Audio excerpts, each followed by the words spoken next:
We turn now to the latest on the economy. 203,000 people filed for unemployment last week, and this comes just a day after inflation is surging, up 8.3% compared to a year ago. And as you can see from just a few of the front pages across the country, Americans are really feeling the impact. ABC News' Kenneth Moten joining us now from Washington to help break it all down. So, Kenneth, you know, yesterday President Biden gave this major speech, you watched it, about what he's doing to combat rising inflation.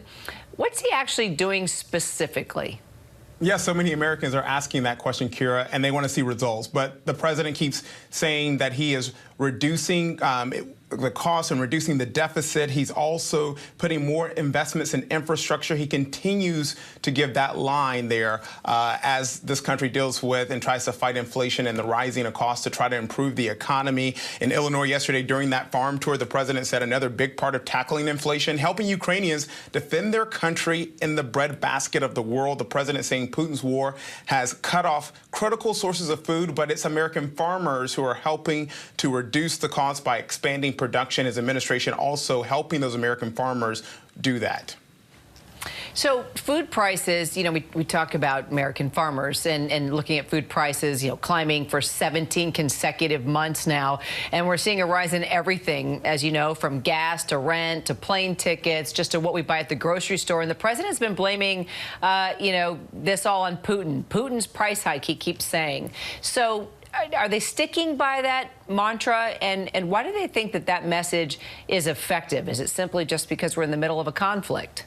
Kira, not only are they sticking with that phrasing, Putin's price hike, but they're doubling down, quadrupling down on it, saying it every single chance that they can get. It's all about the messaging here, but it's also about action. And we have to ask the question, are Americans paying attention to the global impacts of Russia's war on Ukraine when all they can see are the numbers getting higher and higher at the pump as they put gas in their vehicles, the sticker shock when they check out at the grocery store. The White House also continues to point out that it's not just Putin and the war there in Ukraine, it's also the pandemic and the policies of the previous administration having an impact on inflation. So Biden's approval rating is, I mean, let's just be frank here, it's dismal.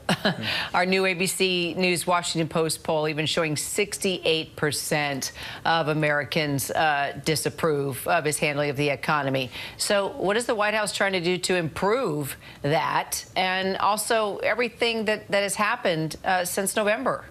Kira, they're firing up Air Force One and getting President Biden out there on the roads, out there in the states as much as possible. You saw him in Illinois yesterday. We've seen these trips really tick up when it comes to President Biden's schedule. And they're telling American voters what he's doing for them. And they're working to put up that split screen with congressional Republicans, labeling them and their policies as ultra MAGA. But Republican leaders have a good bit of red meat here in their attacks on the president. Senate Leader Mitch McConnell, we saw him yesterday on the floor squarely putting the blame on Biden and the Democrats who are in control, saying that they have drained the pocketbooks of American families. But again, the president touting what he's done when it comes to reducing and lowering the deficit, investments in infrastructure with the bipartisan infrastructure law as well.